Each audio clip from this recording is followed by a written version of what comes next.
ಜಗದಂಬ ನ್ಯೂಸ್ಗೆ ಸ್ವಾಗತ. ನಾನು ಸೋನಿಕಾ ಸುದೇಶ್. ಮೊದಲಿಗೆ ಮುಖ್ಯಾಂಶಗಳು. ಸಾಗರ್ ಖಂಡ್ರೆ ಅವರಿಂದ ಭಾಲ್ಕಿ ಪಟ್ಟಣದ ಭೋವಿ ವಡ್ಡರ್ ಸಮಾಜದ ಶ್ರೀ ಶ್ರೀ ಶಿವಯೋಗಿ ಸಿದ್ದರಾಮೇಶ್ವರ 850ನೇ ಜಯಂತಿಯ ಚಾಲನೆ. ಬೀದರ್ ಜಿಲ್ಲಾ ಪೊಲೀಸರಿಂದ ನಮ್ಮೆಲ್ಲರ ಹೆಮ್ಮೆಯ ಕರ್ನಾಟಕ 50ನೇ ವರ್ಷದ ಕರ್ನಾಟಕ ಸುವರ್ಣ ಸಂಭ್ರಮೋತ್ಸವದ ಸಾಂಸ್ಕೃತಿಕ ಕಾರ್ಯಕ್ರಮಕ್ಕೆ ಆಮಂತ್ರಣ.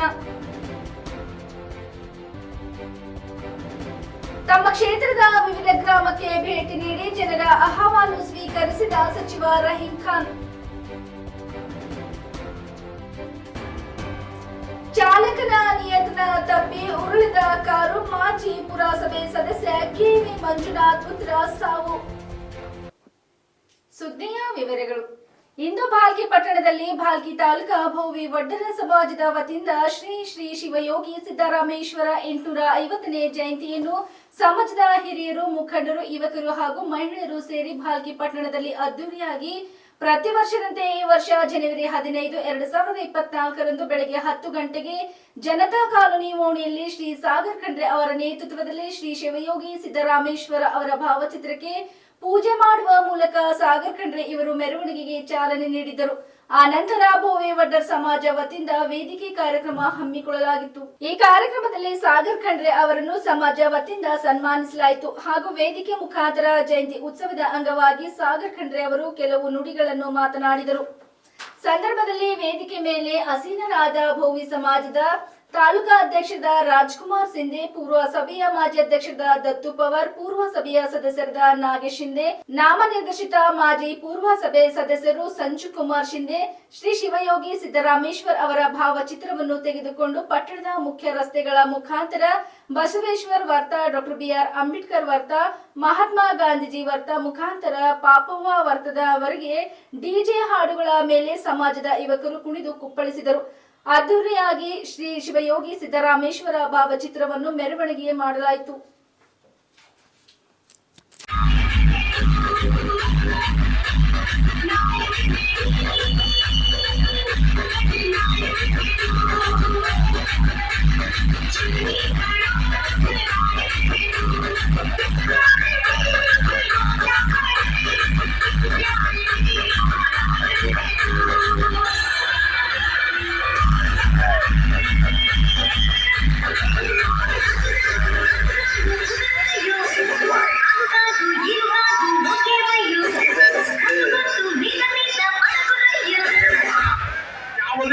पब्लिक हाथ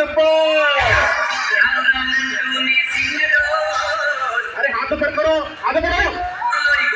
ಇವಾಗ 850 ವರ್ಷ ಆದ್ಮೇಲೂ ನಾವು ಜಯಂತಿ ಮಾಡ್ತಾ ಇದೀವಿ. ನಾವು ಬಹಳ ಕಡಿಮೆ ಮಹಾಪುರುಷರ ಜಯಂತಿ ನಾವು ಮಾಡ್ತೀವಿ. 850 ವರ್ಷ ಆದ್ಮೇಲೂ ನಾವು ಜಯಂತಿ ಮಾಡ್ತಾ ಇದೀವಿ ಅಂತಂದ್ರೆ ನಾವೆಲ್ಲರೂ ವಿಚಾರ ಮಾಡ್ಬೇಕು ಅವರೆಲ್ಲ ಕಾರ್ಯಗಳು, ಕೆಲಸಗಳು ಏನೇನ್ ಮಾಡಿದ್ದಾರೆ ಅಂತಂಬೋದು. ಶ್ರೀ ಶಿವಯೋಗಿ ಸಿದ್ದರಾಮೇಶ್ವರ ಅವರು ಸಾವಿರಾರು ವಚನಗಳನ್ನು ಬರೆದಿದ್ದಾರೆ. ಸಾವಿರಾರು ವಚನಗಳು ಏನೇನ್ ಬರೆದಿದ್ದಾರೆ ಇಂದಿನ ಕಾಲದಲ್ಲೂ ಅದು ಉಪಯೋಗ ಆಗುತ್ತೆ, ಇಂದಿನ ಕಾಲದಲ್ಲೂ ಅದು ಲಭ್ಯವಿದೆ. ಆದ ಕಾರಣಕ್ಕಾಗಿ ನಾವು ಬಹಳ ಕಡಿಮೆ ಮಹಾಪುರುಷರ ಜಯಂತಿ ನಾವೇನ್ ಮಾಡ್ತೀವಿ, ಅದರಲ್ಲಿ ಇವರು ಕೂಡ ಒಬ್ಬರಿದ್ದಾರೆ. ನಾವು ಏನೇನು ಅವ್ರ ವಚನಗಳನ್ನು ಬರೆದಿದ್ದಾರೆ, ಆ 68,000 ವಚನಗಳು ಬರೆದಿದ್ದಾರೆ ನಾನು ಓದಿನ ಪ್ರಕಾರ. ಅದರಲ್ಲಿ ಕೇವಲ ಬರೀ 1,1500 ವಚನಗಳು ಮಾತ್ರ ಇವಾಗ ನಮಗೆ ಸಿಗುತ್ತವೆ. ಅದರಲ್ಲೂ ಕೂಡ ನಾವು ವಚನಗಳನ್ನ ಓದಬೇಕು.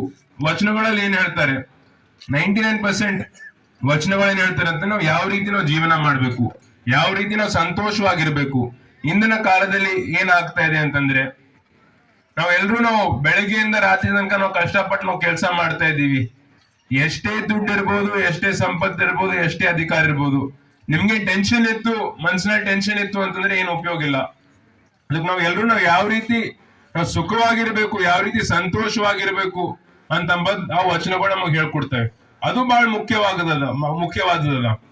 ಇವತ್ತಿನ ದಿವಸ ಎಲ್ರಿಗೂ ಪ್ರಧಾನ ಮಂತ್ರಿ ಆಗೋಕ್ ಸಾಧ್ಯ ಇಲ್ಲ. ನಾವು ಬೇರೆಯವ್ರಿಗೆ ನಾವು ಕಂಪೇರ್ ಮಾಡಿ ನಾವು ಜೀವನ ಮಾಡ್ತೀವಿ ಅಂತಂದ್ರೆ ನಾವು ಸುಖವಾಗಿರೋದಿಲ್ಲ. ಎಲ್ಲಾ ಮಹಾಪುರುಷರು ಇದೇ ಹೇಳ್ತಾರೆ, ನಾವು ಸುಖವಾಗಿ ಸಂತೋಷವಾಗಿರ್ಬೇಕಂತಂಬುದು. ಅದು ನಾವೆಲ್ಲರೂ ನಾವು ಓದಿ, ನಾವು ಬರ್ದಿ ವಚನಗಳನ್ನ ಓದಿ, ಇತಿಹಾಸವನ್ನ ಓದಿ ನಾವು ನಮ್ ಜೀವನದಲ್ಲಿ ನಾವು ಅಳವಡಿಸಿಕೊಳ್ಬೇಕು. ಈ ಜಯಂತಿ ನಾವ್ ಏನ್ ಮಾಡ್ತೀವಿ, ಇದ್ರ ಜೊತೆ ನಾವು ಅದನ್ನು ಕೂಡ ನಾವು ಮಾಡ್ಬೇಕು. ಅದನ್ನು ಬಹಳ ಮುಖ್ಯವಾದದ್ದು. ಇನ್ನೊಂದೇನಂತಂದ್ರೆ, ಅನಿಲ್ ಅವ್ರು ಅಂದ್ರು ಶಿಕ್ಷಣ ಬಗ್ಗೆ ಅವ್ರು ಬಹಳಷ್ಟು ಮಹತ್ವ ಕೊಟ್ರು. ನಾವು ಶಿಕ್ಷಣ ಮಾಡ್ಬೇಕಂತಂಬೋದು. ಶಿಕ್ಷಣದಲ್ಲಿ ನಾವು ಯೋಗ್ಯರಿದ್ದೀವಿ. ನಾವು ಮಹತ್ವ ಕೊಡ್ಬೇಕಂತಂದ್ರೆ ನಾವು ಓದಿ ಬರಿತೀವಿ, ಅವಾಗ ಮಾತ್ರ ನಾವು ದೊಡ್ಡ ಮನುಷ್ಯರ್ ಆಗ್ಲಕ್ ಸಾಧ್ಯ. ಪೆನ್ನು ಪೇಪರ್ದಿಂದ ಮಾತ್ರ ನಾವು ಯಾವ್ದಾದ್ರು IAS ಆಫೀಸರ್ ಇರ್ಬೋದು, IPS ಆಫೀಸರ್ ಇರ್ಬೋದು, DC ತಹಸೀಲ್ದಾರ್ ಏನಾದ್ರೂ ಒಂದ್ ಒಳ್ಳೆ ಸ್ಥಾನಕ್ಕೆ ಬರುವುದಕ್ಕೆ ನಮಗ್ ಸಾಧ್ಯ. ಶಿಕ್ಷಣಕ್ಕೆ ನಾವು ಒಳ್ಳೆ ರೀತಿಯಲ್ಲಿ ನಾವು ಮಹತ್ವ ಕೊಟ್ಟಿ ಅವ್ರಂದ್ರು ಯಾರ್ಯಾರು ಬಡವರಿದ್ದಾರೆ ಅಂತವ್ರಿಗೆ ಸಮಾಜ ವತಿಯಿಂದ ನಾವು ಹೆಲ್ಪ್ ಮಾಡ್ತೀವಿ ಅಂತ ನಾನು ಕೂಡ ಹೇಳೋದಕ್ಕೆ ನಾನು ಬಯಸ್ತೀನಿ. ನೀವು ಬರ್ರಿ. ಯಾರಾದ್ರೂ ಅತಿ ಬಡವರಿದ್ದಾರೆ, ಅವ್ರಿಗೆ ಓದೋಕೆ ಅವ್ರಿಗೆ ಇಂಟ್ರೆಸ್ಟ್ ಇದೆ, ಅವ್ರಿಗೆ ಅವಕಾಶ ಸಿಗ್ತಾ ಇಲ್ಲ ಅಂತಂದ್ರೆ 100% ನಮ್ಮ ಪರಿವಾರ ವತಿಯಿಂದ ನಮ್ದಿಂದ ಎಷ್ಟೈತು ಅಷ್ಟು ನಾವು ಕೂಡ ಸಹಾಯ ಮಾಡಿ ಅವ್ರನ್ನ ಓದಿಸ್ಲಕ್ ನಾವು ಪ್ರಯತ್ನ ಮಾಡ್ತೀವಿ. ಅಲ್ಲಿ ಬೇರೆ ಯಾವುದೇ ಕೋಚಿಂಗ್ ಸೆಂಟರ್ ಇರ್ಬೋದು, ಬಿಜಾಪುರ್ ಇರ್ಬೋದು, ನೀಟ್ ಇರ್ಬೋದು, CET ಇರ್ಬೋದು ಅಂತ ಯಾವುದೇ ಇರ್ಬೋದು, 100% ನಾವು ಕೂಡ ಸಹಾಯ ಮಾಡ್ತೀವಿ. ನೀವು ಯಾವಾಗ್ಲೂ ಬಂದು ನಮ್ಮನ್ನು ಕೂಡ ನೀವು ಅಪ್ರೋಚ್ ಮಾಡೋದು. ಯಾಕಂದ್ರೆ ನಾವು ಎಲ್ಲರೂ ಕೂಡಿ ಒಗ್ಗಟ್ಟಾಗಿದ್ರೆ ನಾವು ಬೆಳಿಬಹುದು. ಒಗ್ಗಟ್ಟಿನಲ್ಲೇ ಬಲವಿದೆ. ನಾವು ಬೇರೆ ಆದೇವಂತ ನಮ್ಗೆ ಕೆಲಸ ಮಾಡ್ಲಕ್ ಆಗೋದಿಲ್ಲ. ನಾವು ಎಲ್ಲರೂ ಒಗ್ಗಟ್ಟಾಗಿದೆ, ಆ ಒಗ್ಗಟ್ಟನ್ನ ನಮ್ ಸಂಘಟನೆ ಇದೆ, ಅದನ್ನ ನಾವು ಒಳ್ಳೆ ರೀತಿಯಲ್ಲಿ ನಾವು ಉಪಯೋಗಿಸಿ ನಾವೆಲ್ಲರೂ ಕೂಡಿ ಮೇಲ್ ಬರೋಣ, ಎಲ್ಲರೂ ಕೂಡಿ ನಾವು ಮೇಲೆ ಬೆಳೆಯೋಣ ಅಂತ ಹೇಳಿ ನನಗೆ ಎಲ್ಲರಿಗೂ ಮತ್ತೊಂದ್ಸಲ ನಾನು ಧನ್ಯವಾದಗಳು ಹೇಳುತ್ತಾ ನನ್ನ 2 ಮಾತುಗಳನ್ನು ಮುಗಿಸುತ್ತೇನೆ. ಕರ್ನಾಟಕ ಸರ್ಕಾರ ವತಿಯಿಂದ ಸಿದ್ದರಾಮೇಶ್ವರ ಜಯಂತಿ ಆಚರಣೆ ಶುರುವಾಯಿತು. ಆವತ್ತಿನಿಂದ ಇಂದಿನವರೆಗೂ ನಮಗೆ ಈ ಶಾಸಕರಾದ ಶ್ರೀ ಈಶ್ವರ್ ಖಂಡ್ರೆ ಅವರು ಪ್ರತಿಯೊಂದು ಸಹಾಯ ಸಹಕಾರ ಮಾಡಿ ನಮ್ಮ ಜಯಂತಿಗೆ ಎಲ್ಲ ಮಾತಿಲ್ಲೇ ಸಹಕಾರ ಮಾಡ್ತಿರು. ಆದರೆ ಅವರು ನಮ್ಮ ತಾಲೂಕಿನಲ್ಲಿ ಬರಗಾಲ ಇದ್ದ ಕಾರಣ ನಾನು ಇಲ್ಲಿ ಇದ್ದರೆ ನನಗೆ ನನ್ನ ಅಭಿಮಾನಿಗಳು ಬಿಡುವುದಿಲ್ಲ ಅಂಥೇಳಿ ಅವರು 16ನೇ ತಾರೀಕಿನವರೆಗೆ ನಾನು ಬಾಲ್ಕಿಗೆ ಬರಲಿಲ್ಲ ಅಂತ ಹೇಳಿ ನನ್ನ ಬರ್ತ್ಡೇ ಕೂಡ ಮಾಡಬೇಡ್ರಿ ಅಂತ ಹೇಳಿದ್ರು. ಆದರೂ ನಮಗೆ ತಾಳಲಿಲ್ಲ. ಇವತ್ತು ನಾವು ಅವ್ರ ಹೆಸರ ಮೇಲೆ ಶೂಟ್ ಅಂದೆವು. ಆದರೂ ಸಾಗರ್ ಖಂಡ್ರೆ ಅವರು ಇರ್ತಿಲ್ಲ ಅಂತ ಹೇಳಿದ್ರು. ಅವರು ಬಂದರು. ನಮ್ಮ ಭಾಳ ಸಮಾಜಕ್ಕೆ ಒಂದು ಹೆಮ್ಮೆ ಗೌರವ ಬಂದಂಗಾಯಿತು. ಇದೇ ರೀತಿ ಅವರ ಸಹಕಾರದಿಂದ ಮತ್ತು ಪ್ರತಿ ವರ್ಷ ಇದೇ ರೀತಿ ವಿಜೃಂಭಣೆಯಿಂದ ಆಚರಿಸ್ತೀವಿ ಅಂತೇಳಿ ಮತ್ತು ಇಡೀ ತಾಲೂಕಾ ಸಮಾಜದ ನಮ್ಮ ಜನಗಳನ್ನು ಕರೆಸಿ ಈ ಫೆಬ್ರವರಿ ತಿಂಗಳಲ್ಲಿ ಅಥವಾ ಲಾಸ್ಟ್ ವೀಕು ಅಥವಾ ಮಾರ್ಚ್ ಫಸ್ಟ್ ವೀಕಿನಲ್ಲಿ ವಿಜೃಂಭಣೆಯಿಂದ ಇಡೀ ತಾಲೂಕಾ ಜನಾಂಗವನ್ನು ಕರೆಸಿ ಎಲ್ಲ ನಾಯಕರಿಗೆ ಕರೆಸಿ ದೊಡ್ಡ ಪ್ರಮಾಣದ ಜಯಂತಿಯನ್ನು ಆಚರಿಸ್ತೇವೆ ಅಂತೇಳಿ ನಾನು ಸಮಾಜ ವತಿಯಿಂದ ಇವತ್ತು ಘೋಷಣೆ ಮಾಡುತ್ತೇನೆ. ಇದಕ್ಕೆ ನಮ್ಮ ಶಾಸಕರು ಆದ ಸನ್ಮಾನ್ಯ ಶ್ರೀ ಈಶ್ವರ್ ಖಂಡ್ರೆ ಅವರು ಎಲ್ಲ ಮಾತಿನ ಸಹಕಾರ ಮಾಡ್ತಾರೆ, ನಮ್ಗೆ ಗೊತ್ತಿದೆ. ಅವರು ಇಲ್ಲ ಅಂಥೇಳಿ ನಮಗೆ ಇವತ್ತು ಕಾರ್ಯಕ್ರಮ ಅಷ್ಟು ವಿಜೃಂಭಣೆಗೆ ಅನಿಸ್ತಾ ಇಲ್ಲ. ನಾವು ಆದರೂ ಕೂಡ ಅವರು ಇದ್ದ ಕಾರ್ಯಕ್ರಮನೇ ಬೇರೆ, ಅವ್ರು ಇಲ್ಲದ ಕಾರ್ಯಕ್ರಮನೇ ಬೇರೆ ಅಂತ ಆಗಿದೆ. ಅದಕ್ಕಾಗಿ ನಾವು ಹೇಳೋದೇನೆಂದರೆ ಮುಂದಿನ ತಿಂಗಳು ಅಥವಾ ಮಾರ್ಚ್ನಲ್ಲಿ ಅವರನ್ನು ತಗೊಂಡು ನಾವು ನಮ್ಮ ಕಾರ್ಯಕ್ರಮ ಬಹಳ ವಿಜೃಂಭಣೆಯಿಂದ ಮಾಡುತ್ತೇವೆ ಅಂತ ಹೇಳಿ ನನ್ನ 2 ಮಾತನ್ನು ಮುಗಿಸ್ತೇನೆ. ಬೀದರ್ ಜಿಲ್ಲೆಯ ಗೌರವಾನ್ವಿತ ನಾಗರಿಕರ ದಿನಾಂಕ 19/1/2024 ಸಾಯಂಕಾಲ 5 ಗಂಟೆಗೆ ಬೀದರ್ ನಗರದ ನೆಹರು ಕ್ರೀಡಾಂಗಣದಲ್ಲಿ ನಮ್ಮೆಲ್ಲರ ಹೆಮ್ಮೆಯ ಕರ್ನಾಟಕ 50ನೇ ವರ್ಷದ ಸುವರ್ಣ ಸಂಭ್ರಮೋತ್ಸವದ ಆಚರಣೆಯ ಅಂಗವಾಗಿ ಸಾಂಸ್ಕೃತಿಕ ಕಾರ್ಯಕ್ರಮಗಳನ್ನು ಹಮ್ಮಿಕೊಂಡಿದ್ದು, ಇದರಲ್ಲಿ ವಿಶೇಷವಾಗಿ ಜಿಲ್ಲೆ ಎಲ್ಲ ಸಮವಸ್ತ್ರಧಾರಿ ಇಲಾಖೆಯವರಿಂದ ವಿಶೇಷ ಪಂಜಿನ ಕವಾಯತ, ಟಾರ್ಚ್ ಲೈಟ್ ಪರದೆ ಹಮ್ಮಿಕೊಳ್ಳಲಾಗಿದೆ ಮತ್ತು ಶ್ವಾನ ದಳ ಪ್ರದರ್ಶನ ಇರುತ್ತದೆ. ತಾವೆಲ್ಲರೂ ಕಾರ್ಯಕ್ರಮದಲ್ಲಿ ಪಾಲ್ಗೊಳ್ಳಲು ವಿನಂತಿ ಎಂದು ಬೀದರ್ SP ಚನ್ನಬಸವಣ್ಣ SL ಅವರು ಬೀದರ್ ಜನತೆಯಲ್ಲಿ ಮನವಿ ಮಾಡಿದ್ದಾರೆ. ಎಲ್ಲರಿಗೂ ನಮಸ್ಕಾರ. ಬೀದರ್ ಜಿಲ್ಲೆಯ ಎಲ್ಲ ಗೌರವಾನ್ವಿತ ನಾಗರಿಕರೇ, ತಮಗೆಲ್ಲ ಗೊತ್ತಿರುವ ವಿಷಯ, ನಾವು ಈಗ 50ನೇ ವರ್ಷದ ಕನ್ನಡ ಸುವರ್ಣ ಸಂಭ್ರಮೋತ್ಸವವನ್ನು ಆಚರಣೆ ಮಾಡ್ತಾ ಇದ್ದೇವೆ ರಾಜ್ಯಾದ್ಯಂತ. ಇದರ ಅಂಗವಾಗಿ 19ನೇ ತಾರೀಕು ಜನವರಿ 2024ರಂದು ನೆಹರು ಕ್ರೀಡಾಂಗಣದಲ್ಲಿ ವಿಶೇಷ ಸಾಂಸ್ಕೃತಿಕ ಕಾರ್ಯಕ್ರಮಗಳನ್ನು ಕೂಡ ಆಯೋಜನೆ ಮಾಡಲಾಗಿದೆ. ಸಾಯಂಕಾಲ 5 ಗಂಟೆಗೆ ಜ್ಯೋತಿ ಬರೋದರ ಮೂಲಕ ಏನಂದರೆ ಅದು ಕಾರ್ಯಕ್ರಮ ಅಲ್ಲಿ ಪ್ರಾರಂಭ ಆಗ್ತದೆ. ಈ ಒಂದು ಕಾರ್ಯಕ್ರಮದಲ್ಲಿ ಈ ಬಾರಿಯ ವಿಶೇಷತೆ ಏನೆಂದರೆ, ಮೈಸೂರು ದಸರಾದಲ್ಲಿ ಹೇಗೆ ನಮ್ಮ ಪೊಲೀಸ್ ಪಡೆಗಳು ಟಾರ್ಚ್ ಲೈಟ್ ಪರೇಡನ್ನು ಮಾಡ್ತಾರೆ, ಅದೇ ರೀತಿ ಏನಂದರೆ ನಾವು ಇಲ್ಲಿ ಕೂಡ ಏನಂದರೆ ಒಂದು ವಿಶೇಷವಾದ ಕಾರ್ಯಕ್ರಮವನ್ನು ಆಯೋಜನೆ ಮಾಡಿದ್ದೀವಿ. ಪಂಜಿನ ಕವಾಯತು ಅಂತ ಕೂಡ ನಾವು ಅದನ್ನು ಕರಿತೀವಿ. ಈ ಪಂಜಿನ ಕವಾಯತ್ತಿಗೆ ಕೇವಲ ಪೊಲೀಸ್ ಇಲಾಖೆ ಅಷ್ಟೇ ಅಲ್ಲದೇ ಬೀದರ್ ಜಿಲ್ಲೆಯಲ್ಲಿರುವಂತಹ ಎಲ್ಲ ಸಮವಸ್ತ್ರಧಾರಿ ಇಲಾಖೆಗಳ ಸಿಬ್ಬಂದಿಗಳು ಸೇರಿಕೊಂಡು ಏನಂದರೆ ಒಂದು ಸಹಭಾಗಿತ್ವದಿಂದ ಈ ಒಂದು ಕಾರ್ಯಕ್ರಮ ನಡೆಸ್ಕೊಡ್ತಾ ಇದ್ದೀವಿ. ತಾವು ಏನಂದರೆ ಈ ಸುವರ್ಣ ಸಂಭ್ರಮ ಕಾರ್ಯಕ್ರಮದಲ್ಲಿ ಪಾಲ್ಗೊಳ್ಳಬೇಕು ಅಂಥೇಳಿ ತಮ್ಮಲ್ಲಿ ನಾನು ವಿನಂತಿ ಮಾಡುತ್ತೇನೆ. ಸಚಿವ ರಹೀಂ ಖಾನ್ ಅವರು ತಮ್ಮ ವಿಧಾನಸಭಾ ಕ್ಷೇತ್ರದ ಅಲಿಮರ್ ಗ್ರಾಮಕ್ಕೆ ಭೇಟಿ ನೀಡಿ ಹೃದಯಾಘಾತದಿಂದ ನಿಧನರಾದ ಪರಶುರಾಮ್ ಬಂಡೆಪ್ಪ ವಯಸ್ಸು 25 ಮತ್ತು ಆತ್ಮಹತ್ಯೆ ಮಾಡಿಕೊಂಡ ವೀರ್ ಶೆಟ್ಟಿ ವಿಜಯ್ ಕುಮಾರ್ ವಯಸ್ಸು 24 ಅವರ ಮನೆಗೆ ಭೇಟಿ ನೀಡಿ ಸ್ವಾಂತನ ಹೇಳಿ ವೈಯಕ್ತಿಕ ಧನ ಸಹಾಯ ಮಾಡಿದರು. ಅದೇ ರೀತಿ ಜನವಡ ಗ್ರಾಮಕ್ಕೆ ಭೇಟಿ ನೀಡಿ ಗ್ರಾಮದಲ್ಲಿನ ಮೂಲ ಸೌಕರ್ಯಗಳನ್ನು ಪರಿಶೀಲಿಸಿದರು. ಗ್ರಾಮಸ್ಥರು ತಮ್ಮ ಕೊರತೆಯಿಂದಲಿರುವ ಎಲ್ಲಾ ಮೂಲಭೂತ ಸೌಕರ್ಯಗಳನ್ನು ಸಚಿವರ ಗಮನಕ್ಕೆ ತಂದರು. ರಸ್ತೆ ಚರಂಡಿಗಳ ನಿರ್ಮಾಣ ಮತ್ತು ಬೀದಿ ದೀಪಗಳನ್ನು ಅಳವಡಿಸಲು ಅಗತ್ಯ ಅನುದಾನವನ್ನು ಸಚಿವರು ನೀಡುವುದಾಗಿ ಭರವಸೆ ನೀಡಿದರು. ಈ ವೇಳೆ ಸಚಿವರು ಗ್ರಾಮಸ್ಥರಿಗೆ ಶುದ್ಧ ಕುಡಿಯುವ ನೀರು ಒದಗಿಸುವಂತೆ ಅಧಿಕಾರಿಗಳಿಗೆ ಸೂಚಿಸಿದರು. ಚಿಂತಾಮಣಿ ಚಾಲಕನ ನಿಯಂತ್ರಣ ತಪ್ಪಿ ರಸ್ತೆಯ ಪಕ್ಕದಲ್ಲಿ ಫಾರ್ಚುನರ್ ಕಾರು ಉರುಳಿ ಒಬ್ಬ ಸಾವನ್ನಪ್ಪಿದ್ದು ಇನ್ನೊಬ್ಬನಿಗೆ ಗಂಭೀರ ಗಾಯಗಳಾಗಿರುವ ಘಟನೆ ಚಿಂತಾಮಣಿ ಗ್ರಾಮಾಂತರ ಪೊಲೀಸ್ ಠಾಣೆ ವ್ಯಾಪ್ತಿಯ ದೊಡ್ಡ ಗಂಜೂರು ಹಾಗೂ ಮಡಿಕೇರಿ ಕ್ರಾಸ್ ರಸ್ತೆ ಮಾರ್ಗದ ಮಧ್ಯದಲ್ಲಿ ಸಂಭವಿಸಿದೆ. ಶ್ರೀನಿವಾಸ್ಪುರ ಪಟ್ಟಣ ವಾರ್ಡ್ ನಂಬರ್ 17ರ ವೆಂಕಟೇಶ್ವರ ಬಡಾವಣೆಯ ಮಾಜಿ ಪುರಸಭಾ ಸದಸ್ಯ ಕೆವಿ ಮಂಜುನಾಥ್ ಅವರ ಪುತ್ರ ಚಿರರ್ 26 ವರ್ಷ ಮತ್ತು ಪ್ರವೀಣ್ 25 ವರ್ಷ ಇವರಿಬ್ಬರು ಶ್ರೀನಿವಾಸ್ಪುರದಿಂದ ಚಿಂತಾಮಣಿ ಕಡೆಗೆ ಬರುತ್ತಿದ್ದು ಫಾರ್ಚುನರ್ ಕಾರು ಚಾಲಕನ ನಿಯಂತ್ರಣ ತಪ್ಪಿದ ಪರಿಣಾಮ ಚಿರರ್ ಸ್ಥಳದಲ್ಲೇ ಮೃತಪಟ್ಟಿದ್ದಾನೆ. ಫಾರ್ಚುನರ್ ಕಾರು ಓಡಿಸುತ್ತಿದ್ದ ಪ್ರವೀಣ್ಗೆ ಗಂಭೀರ ಗಾಯಗಳಾಗಿದ್ದು ನಗರದ ಸಾರ್ವಜನಿಕ ಸರ್ಕಾರಿ ಆಸ್ಪತ್ರೆಗೆ ದಾಖಲಿಸಿ ಹೆಚ್ಚಿನ ಚಿಕಿತ್ಸೆಗಾಗಿ ಕೋಲಾರಿಗೆ ರವಾನಿಸಲಾಗಿದೆ ಎಂದು ತಿಳಿದು ಬಂದಿದೆ. ಇನ್ನು ಅಪಘಾತದಲ್ಲಿ ಉರುಳಿ ಬಿದ್ದ ಫಾರ್ಚುನರ್ ಕಾರು ನುಚ್ಚುಗೊಜ್ಜು ಆಗಿದೆ. ಘಟನೆ ಸ್ಥಳಕ್ಕೆ ಗ್ರಾಮಾಂತರ ಠಾಣೆಯ ಪೊಲೀಸರು ಭೇಟಿ ನೀಡಿ ಪರಿಶೀಲನೆ ನಡೆಸಿ ಮುಂದಿನ ಕ್ರಮ ಕೈಗೊಂಡಿದ್ದಾರೆ.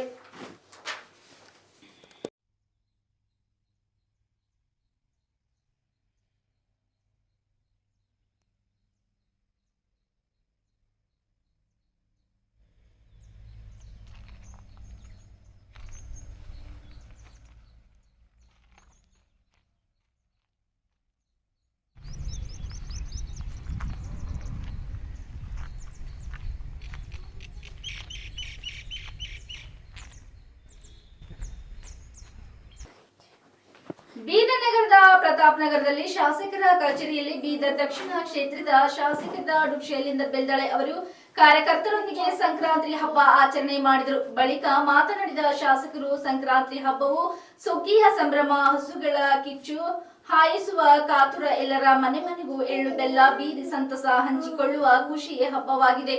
ರೈತರ ಮನೆ ಮನೆಯಲ್ಲೂ ಉತ್ಸಾಹ ಸಂಭ್ರಮ ಮನೆ ಮಾಡುವ ಹಬ್ಬ ಸಂಕ್ರಾಂತಿ ಇದಾಗಿದೆ. ರೈತರು ಬೆಳೆಯ ಪೈರು ತೆಗೆಯುವ ಸಂದರ್ಭದಲ್ಲಿ ಆಚರಿಸಲಾಗುವ ಸಂಕ್ರಾಂತಿ ಹಬ್ಬ ಸಮೃದ್ಧಿಯ ಸಂಕೇತ. ಮಾಗಿಯ ಚಳಿ ಮಾಯವಾಗಿ ಸೂರ್ಯನ ರಶ್ಮಿ ಭೂಮಿಗೆ ಚುಂಬಿಸುವ ವೇಳೆ ಸಂಕ್ರಾಂತಿ ಹಬ್ಬವನ್ನು ಆಚರಿಸಲಾಗುತ್ತದೆ. ಹೊಸ ಬೆಳೆ ಹೊಸ ಕ್ರಾಂತಿ ಜಗದಲ್ಲಿ ಹರಡಲಿ. ಮತ್ತೊಮ್ಮೆ ಮಕರ ಸಂಕ್ರಾಂತಿಯ ಹಾರ್ದಿಕ ಶುಭಾಶಯಗಳು.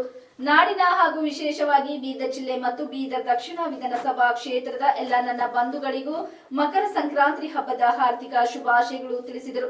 ಈ ಸಂದರ್ಭದಲ್ಲಿ ಪಕ್ಷದ ಮುಖಂಡರು, ಕಾರ್ಯಕರ್ತರು ಮತ್ತಿತರರು ಉಪಸ್ಥಿತರಿದ್ದರು.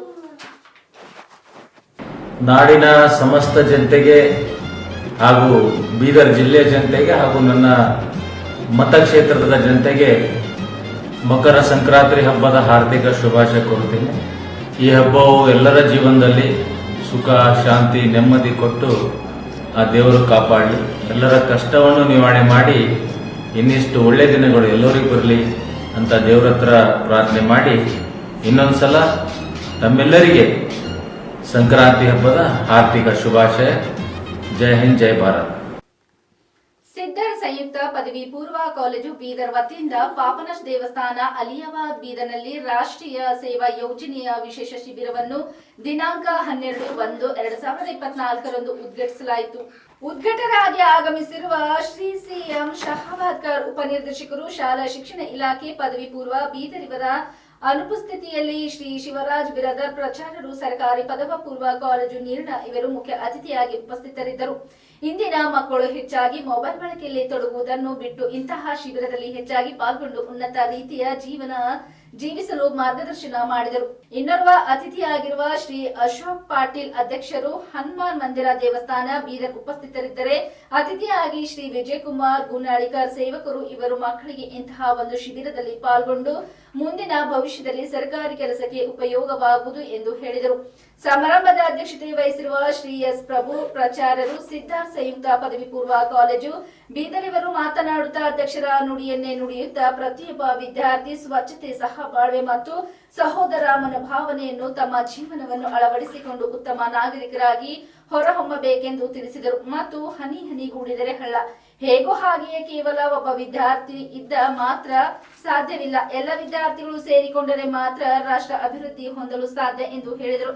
ಶ್ರೀಮತಿ ಸುಲೋಚನಾ ಬಿರದರ್ ಉಪನ್ಯಾಸಕರು ನಿರೂಪಣೆ ಮಾಡಿದರೆ, ಶ್ರೀ ನಸಿರುದ್ದೀನ್ ರಾಷ್ಟ್ರೀಯ ಸೇವಾ ಯೋಜನೆಯ ಸಂಯೋಜನಾಧಿಕಾರಿಗಳು ಸ್ವಾಗತಿಸಿದರೆ, ಶ್ರೀಮತಿ ಸುಲೋಚನಾ ಬಿರದರ್ ವಂದಿಸಿದರು. ಏಕನಾಥ್ ಸುಣಗಾರ್ ಮತ್ತು ಇತರ ಉಪನ್ಯಾಸಕರುಗಳಾದ ಕೈಲಾಶ್ ಪತಿ, ಚಂದ್ರಕಾಂತ್ ಇವರೆಲ್ಲರೂ ಉಪಸ್ಥಿತರಿದ್ದರು. ಇಲ್ಲಿವರೆಗೆ ಸುದ್ದಿ ಕೊಟ್ಟಿದ್ದು ನಾನು ಸೋನಿಕಾ ಸುದೇಶ್. ಮುಂದಿನ ಸುದ್ದಿಯೊಂದಿಗೆ ಮತ್ತೆ ಭೇಟಿಯಾಗೋಣ. ವಂದನೆಗಳು.